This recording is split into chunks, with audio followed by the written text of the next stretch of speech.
Hello, friends. Hello, man. Hello. How Good we morning. doing? We're great. That was fantastic. We had a great morning. So we are here in the absolutely legendary club space in Miami. I'm here with Bob Moses. You literally just finished your set. How was it, fellas? It was awesome, man. Best club in the world. That's my favorite DJ set of the year is Playing Space. 4 hours. You can take people on a journey. So, It's fucking rad. yeah, go ahead. I got nothing to add to that. Everything you said was fantastic. So I have a number of questions here for you, Okay. and we're going to get this party started. You've toured all over the world, but there's something about Miami, especially Club Space, that just hits different. What about Miami and Club Space would you consider to be unique? Well, I think it's really unique, and it's like been a massive part of our history as a band. Like we first started coming to Miami in 2012. Art Basel and Davide from Lincoln Miami Rambles was one of the first guys to book us back at Treehouse back in the day. And so like we and David Sinopoli, who's also another member of Space, used to book us at Bardau. And so I feel like we've worked our way up the ranks with those guys. And then by the time they took over Space, they had us playing early on in that happening. And it was like a pivotal shift for us. Like it felt like Miami club culture was getting this massive wave, especially the underground. And we got to ride that wave with those guys who we've been on the journey up until that point with. So it just felt like this. It feels like home. Really, that's what makes it unique. It feels like a place that we come to twice a year, and it really feels like family and coming back home a bit. Yeah, and also the crowd here is very enthusiastic, very up for the journey.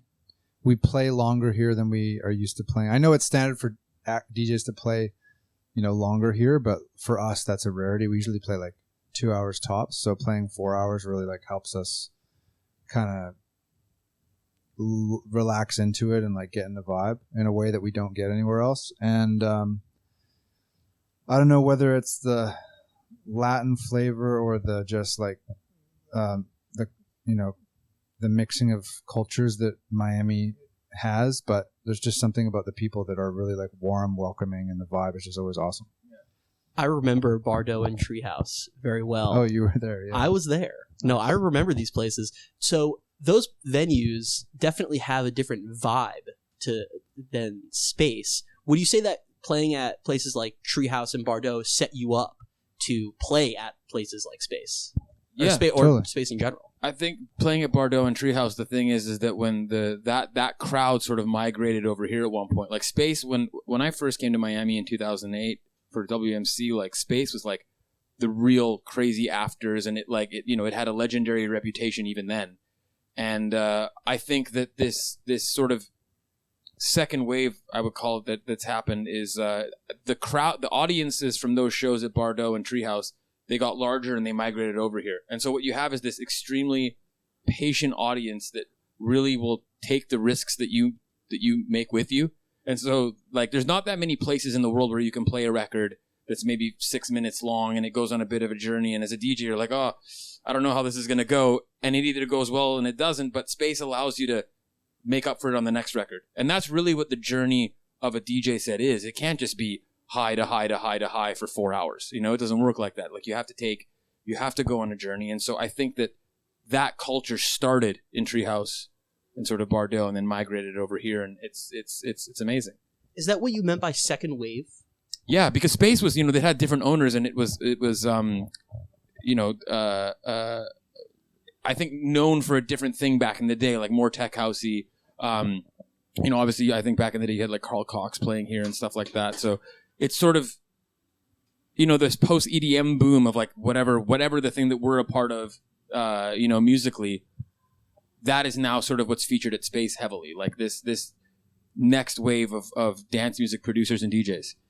That leads me perfectly into my next question, which is, do you think that you've gotten better at playing at Space? For sure, yeah.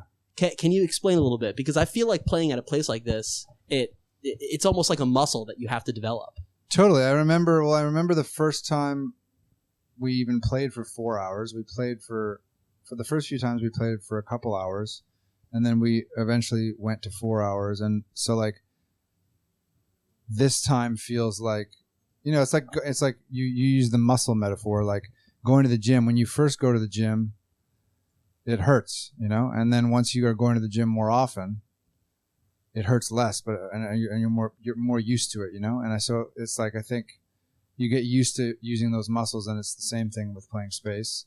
And I think also space informs a lot of what we do throughout the rest of the year. Our sets here are sort of like our experimenting, like our lab or our testing ground, where we can really do a lot of things that we don't feel confident or comfortable doing in other clubs or other venues where we're playing a shorter time or more. Maybe it's a crowd that's just come to see us play our songs, whereas here they're coming to see us play our songs, but also to like DJ tracks we love and like find new stuff. And, so I think it's not only is it a thing you can get better at doing, playing space, but playing space actually makes us better DJs throughout the whole rest of the world too.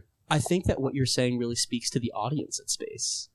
They're open to these lengthy sets where they aren't sure if they're just going to be hearing Bob Moses tracks. In fact, they show up aware that they're going to be hearing tracks from all sorts of different artists. Is that accurate? Completely, yeah. Because I mean, there's not too many acts that can play for 4 hours and play only their own music. But or if that happened, that wouldn't be the best DJ set or the best concert. So I feel, like Tom said, like this is a chance for us to test out records that maybe we wouldn't get a chance to play somewhere else because it would feel too risky. And so you can try them here. And I feel like the thing that's still amazing about Space is that every time we play here, there's a handful of records that the reaction surprises us. Like sometimes things are get way more energy, and they sort of, listening at home, it kind of sounded a bit chill. And then you play it here and it's like, whoa, this is like getting a huge reaction. And I think that what the moments here that go well, they end up translating everywhere else in the world. And so it's so important to us to be able to play here to like strengthen that muscle, because there's lots of places that aren't as patient as here. And so finding the real arsenal of DJ tracks that you can have to take everywhere else, this is where we do that. Going back to this muscle analogy, which I love, it's almost like Space is the world's greatest gym ever, and then you're going to use your newfound muscles to play at massive festivals everywhere and absolutely destroy it. Is that a little bit accurate? Yeah, I like it. Yeah. So going to, these 4-hour sets, going from Bardau to Treehouse and then eventually Space, and now you've played at Space a million times. I've seen you guys at Space multiple times. Now, can you read each other's minds? You've been playing together for so long. Yeah. Go ahead. Yes. We can read each other's minds. Yeah. You originally from, I believe, the Vancouver scene, correct? So what about can you explain that? What do you mean by you can read each other's minds? I mean, it's just like, you can, if you spend a lot of time with your brother, or like, it's like we're like brothers. We've been best friends for years, and we've spent a lot of time with each other, and we've worked together for ages. So it's just kind of like we can finish each other's sentences, and I kind of know. Obviously, there's enough surprise. We still surprise each other, and that's part of the fun of it. But we're very psychically linked. Like I kind of know what I'm usually right about what Jimmy's going to like, and vice versa. Yeah. You know what? This actually leads me to an interesting question. How long have you two known each other? We've known each other since high school, but we really became friends after school when we met in New York. And okay, so about how many years? 13. Yeah. Okay. What's the best gift that you've given each other? The gift of music. Yeah.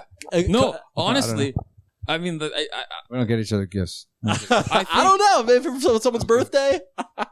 I honestly think like it's funny. Like we definitely have given each other gifts, but I think the thing that is the most memorable is honestly like the little presents that we give each other when we help each other write music. It's like this magical connection. It's like that reading your mind thing you were talking about, but at the highest level. It's like there's something like divine about songwriting and stumbling on ideas and then like crafting that with another person. It's like I feel like the world would be a better place if more people could experience that, Totally.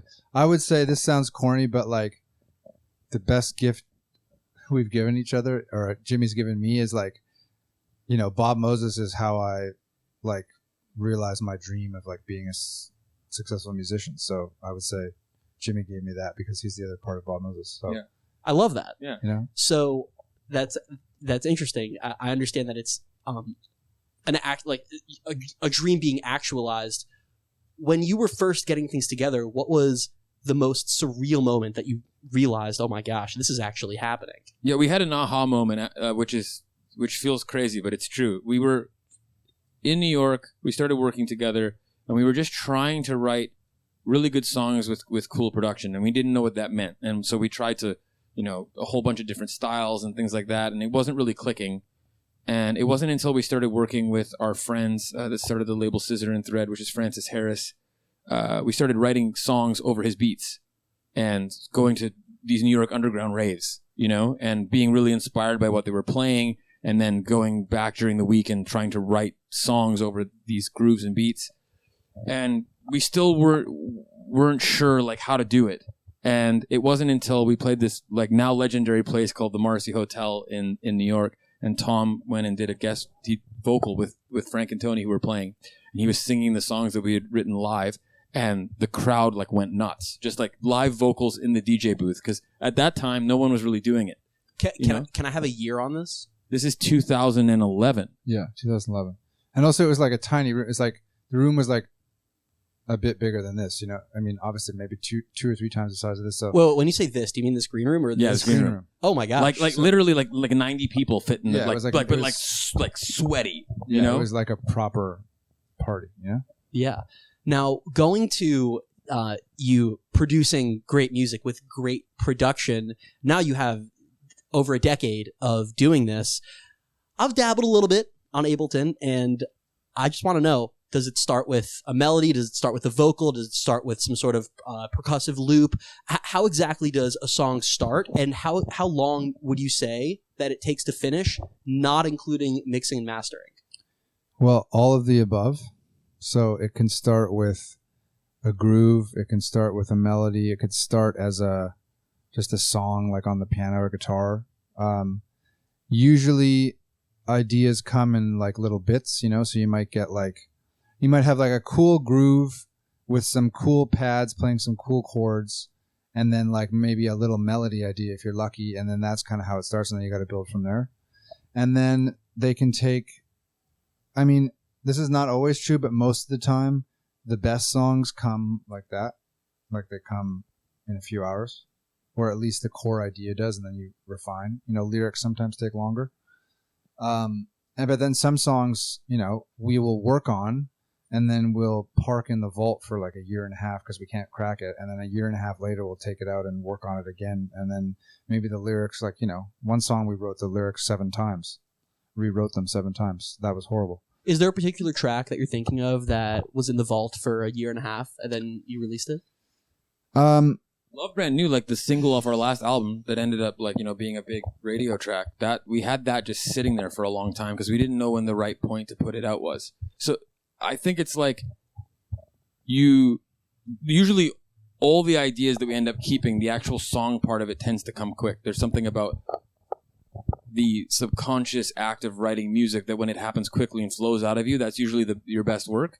But then it's like like Tom said, the refining and the finishing of the production that can sometimes take a while. And sometimes you go like, oh, I don't know if we're ready to tackle this. Let's maybe do a few other things first. It's a weird thing. It's like sometimes you can get a song done in a day. Sometimes you get the whole idea done in a day, but then actually finishing it takes like 2 years for whatever reason. And I think the thing is like you got to do your best to try and leave your thinking mind out of the studio. Like write from your heart and your soul, do what you really feel, and then once it's done, judge it later and figure out what to do with it. But don't try to keep that judgy business, whatever brain out of the studio, because I feel like that never works. You never know what people want. You can't guess. You can only do what you want. So I understand a lot goes into production, and a lot has gone into production in the last over a decade. How has the sound of Bob Moses evolved over the last decade?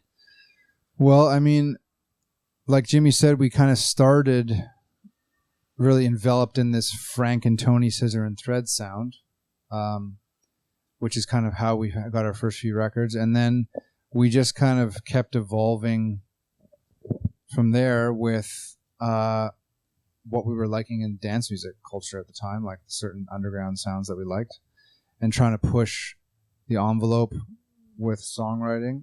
and production. We eventually started adding some more guitars and live instrumentation. We didn't want to be just a DJ duo. We wanted to like also be a band more, and we always had this vision of eventually playing with additional band members and stuff. And so I'd say we kind of experimented with real guitars. Even from our first EP, we put an acoustic version of the main single on there because we wanted to like showcase that we could, do that side too. And it went, our first album was a step into having more live instrumentation. I think our second album was even more into the rock vibe, like really embracing those roots because that's what we grew up listening to in Vancouver, BC, and then we kind of turned a bit back towards the club. And I think that we've sort of just been ebbing and flowing between finding the ways that we can express ourselves and the sounds we can, do it in most effectively and what's exciting to us at the time. Kind of pulling from like music we're listening to all the time. We listen to a ton of music.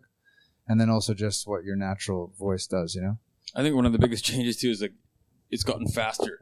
Like the tempos back when we were starting out, I mean, like, because there was EDM, which was very high pace, but we were sort of like, I guess the anti that, like a lot of our songs in the beginning are like 111 BPM or like 113, which like we still sometimes play. It's slow. Yeah, it's slow. And like even now listening back, it's like, whoa. But that was just the time, I think if you released a 113 BPM record now, it would feel people would be like, what it sounds so slow, But back then that was normal. And we play a lot of those records that we made back in the day faster and they sound fine. But we definitely have upped the tempo in stuff we make. Because, there's a natural rhythm that feels good to dance to. And you know what? Maybe in 15 years, you'll be playing the songs that you played that you're making now at like 110. Well, everything's cyclical, right? Like we've been around long enough to see the ebbs and flows of so many different genres. Like, when we were starting out, you had trance and then electro, and then it was, you got into the EDM boom and then what we were doing. And then now it's like, you see this revival of sort of tech house and it's and progressives coming back and like trance melodies. So you see these waves, I wouldn't be surprised to see like more electro-y stuff coming again. So speaking of other genres and incorporating various instruments into your music, if you could take Bob Moses in a completely unexpected direction, what genre would that unexpected direction be in? And what would be a dream collab for that unexpected direction? Well, that's a hard question. I feel like we do a lot of stuff. I think, what we haven't dabbled in is something like orchestral.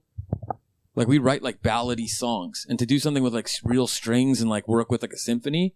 I know a couple dance music producers have done like symphony-esque stuff. Like I think Jeff Mills, I forget what symphony he worked with, but I saw like a performance where he had his 808s and 909s and drum machines with a symphony. It was like amazing. And I feel like anytime bands or artists collaborate with symphonies in like a good way, it's such lush instruments, Yeah, it adds a lot of drama to the music. That's a good idea. That's a good answer. I support that answer. I like that. So that's sort of looking forward. Yeah. But now looking backwards, you mentioned, growing up in Vancouver, BC, listening to a lot of music. Who are you incredibly into outside of the electronic music genre? Well, I mean, I started, I think much as the same as Jimmy, like punk rock and like, No Effects, Rancid, Strung Out. Green Day was the first. We just saw Green Day last weekend at Coachella, which was awesome. But nice. Green Day was like one of the first CDs I ever bought with my own money. Which CD? Nimrod. Nice. Then I found my way into Dookie and all that stuff. But Nimrod was my entry point. And then like a bunch of heavier stuff too. Jimmy was into slightly more heavier stuff than me. You ever listen to Dance Gavin Dance? No. Okay. It's a little heavier. It's like Green Day, but a little heavier. Okay. Whatever. Anyway, please continue. No, good. I'm gonna go check it out. No, but I think one of the things when we started working together, we really bonded over like the musical history that we sort of had growing up, because Vancouver had a super active alternative rock radio station and scene. And so, growing up on like, 9 Inch Nails and Rage Against the Machine and all this like very groove oriented music, but with like great songs and like strong messages. And obviously we have a mutual love and respect for Radiohead. And I think that for us, writing lyrics that mean something are important, married with like really interesting, well-crafted production has always been the goal that we've tried to achieve. And that definitely, we can't help but think like where we come from and how we grew up and what we were listening to, that super impacted that, you know? There's a part of who we are that will always be very Vancouver, Pacific Northwest, melancholic. It's very cloudy there. And that has always sort of made its way into our music somehow, you know? Like the best days in Vancouver, it's like there's a few days a year where you get these beautiful sunny days and it just makes living there like worth it. And I think that there's a bit of that with our music. It's like, you know, it can be brooding and dark and have serious subject matter, but there's always like a light at the end of the tunnel or like one of those sunny Vancouver days in there. So y'all like System of a Down? Of course. Oh yeah. Hell yeah. Yeah. Nice. Love. Any like crazy reckless shows that you've been to in Seattle with a big mosh pit? I went to Slipknot. I saw them. The funny thing is like I went to go see Slipknot at the Peony Forum, which we then played in our hometown last year. What year are we talking about? 2005. You saw you saw Slipknot in 2005? Yeah, I was like 14, 15. I went. That's insane. They were touring their third record, and I went to go see them, and the show was insane. And then we ended up playing that same venue. It's just like there's the thing that's cool with Vancouver is like when we go back, like there's so many bands that we've seen, and so like to go up the venue sizes and play all these venues that like you grew up going to shows at, that's the biggest trip. Like when we play other shows that are big other places, we don't have necessarily that hometown connection of like, I remember standing here being like, I want to be a musician, you know? And so Vancouver's very important for us that way. But yeah, we've been to tons of shows there, rock shows, dance shows, everything. Tons. Nice. So last question, and I wanted to make sure that I brought this up. I understand that you may have some upcoming music. Is this accurate? It is accurate. Okay. Can you please tell me a little bit about it? Yeah, well, we're putting an album out this year. We just released our first single last week, Time of Your Life. And we're going to be dripping out singles over the next few months and then putting out the album. And it's kind of cool. Like the machine's kicking up again, you know? It's like we're really excited about the new batch of work. And we played a bunch of songs tonight, actually. A couple new ones. And it's going to be awesome. Gotta say, I love how you use the word dripping out, dripping singles out. Yeah. Nice. That's cool. You gotta like you know, it's like it's so funny the world we live in where like with Spotify and online stuff to just casually like, you know, let little singles drip out. They're like, it's like little cookie crumbs. Yeah, leave some cookie crumbs that end up leading back to the record, you know? Well, fellas, if your dogs are barking, then it might be time to go home. I want to thank you both so much for sitting and doing this interview. This has been incredibly cool. That was great. Thanks for having us, man. Yeah, thank you. Where are you off to next? We play in Puerto Rico next week. Yeah. Next weekend, Puerto Rico. Wow. Bye, Lamos. I think that means let's dance. All right, fellas. All right, fellas. Thank you so much for being here. Have a great time in Puerto Rico.